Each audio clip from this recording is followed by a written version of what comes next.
নমস্কার বন্ধুরা, দেশের ব্লগ থেকে আমি স্বাগতা বলছি। আজকে বানাবো হচ্ছে উচ্ছে আলুর পোস্ত। কারণ উচ্ছেটা সবসময় ভাজা খেতে আর ভালো লাগে না বা শুক্তো খেতে ভালো লাগে না, তাই একটু পোস্ত করব। তো আপনারা এইভাবে উচ্ছে আলুর পোস্ত করে খেয়ে দেখবেন, খুবই ভালো লাগবে। তো চলুন রান্নাটা স্টার্ট করি।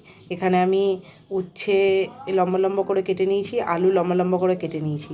এদিকে একটা পেঁয়াজ আমি কুচো করে নিয়েছি, একটু কালো জিরে নিয়েছি, আর একটা লঙ্কা আমি হাফ করে নিয়েছি। আর এখানে আমি ছোটো চামচের 6 চামচের মতন পোস্ত নিয়েছি, পোস্তটা বেটে নেব। কড়াইটা আগে থেকে গরম করতে বসিয়ে দিয়েছিলাম। কড়াইয়ের মধ্যে দেবো সর্ষের তেল।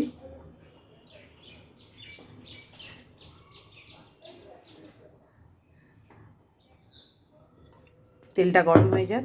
তেল গরম হয়ে গেছে, এবার কালো জিরেটা দিয়ে দেবো। কালো জিরেটা আমার ভাজা ভাজা হয়ে গেছে। এবার এর মধ্যে দেবো পেঁয়াজটা আর কাঁচা লঙ্কাটা।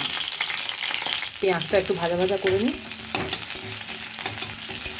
এখন কিন্তু নুন দেবো না।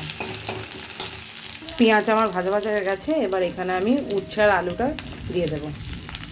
উচ্ছে আলুটা দেওয়ার পর ভাজবো। এইদিকে পোস্তটা বেটে নেবো। পোস্তটার মধ্যে একটা শুকনো লঙ্কা দেবো, দিয়ে পোস্তটা বেটে নেবো। এবার উচ্ছে আলুটার মধ্যে একটু নুন দেবো। নুন দিয়ে নুনটাকে মিশিয়ে নেব।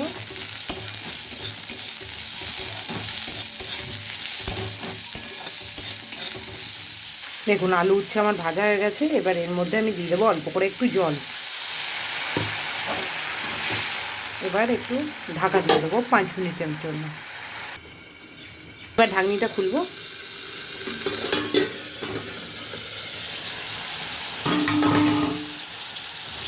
এই যে উচ্ছে আলু আমার সিদ্ধ হয়ে গেছে। এবার এখানে যে পোস্তটা বেটে রেখেছিলাম, ওই পোস্ত বাটাটা দিয়ে দেবো।